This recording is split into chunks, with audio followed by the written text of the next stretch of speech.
আল্লাহ তাআলা কোরআন শরীফে 10টি জিনিসকে হারাম বলছে। কয়টি?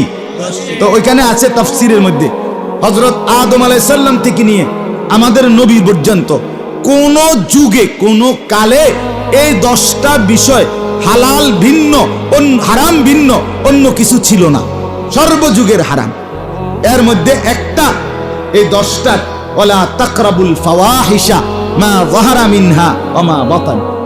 আল্লাহ বলছে আমার বান্দা অশ্লীলতার কাছে যেও না, মা যাহারা মিনহা প্রকাশ্য যা তাও না, ওয়া মা বাতান একাকী গোপন আড়ালে রাত গভীরে এরকম অজান্তে অগোচরে সেই অশ্লীলতার কাছেও যেও না।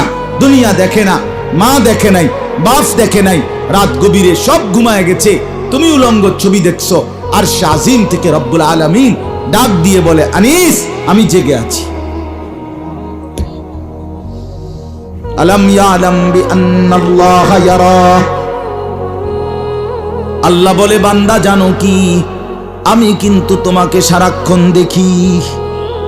দোস্ত আমার কতক্ষণ কতক্ষণ দেখে? বলো না ছেলেরা, বলো ভাই। আল্লাহ দেখে কতক্ষণ? সারাক্ষণ। আল্লাহ ঘুমায় কখন? তন্দ্রা যায় কখন? বিশ্রাম করে কখন? লা তাখুযুহু সিনাতুন ওয়ালা নাউম। আল্লাহ বলে আমার কোনো তন্দ্রা নাই, ঘুমও নাই।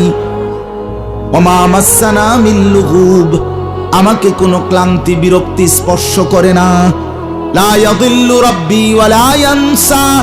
আল্লাহ বলে আমি পথ হারাই না, আমি আমার কোন সৃষ্টির কথা ভুলেও যাই না।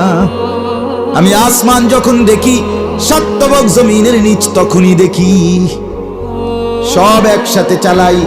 আলা কুল্লি শাইইন কাদির। এজন্য আল্লাহ থেকে আড়াল করার সুযোগ আছে তো? নাই, নাই দোস্ত। নিজেকে চালাক মনে করো না, নিজেকে বোকা ভাবো। আল্লাহ আমাদেরকে বুঝ দান করে।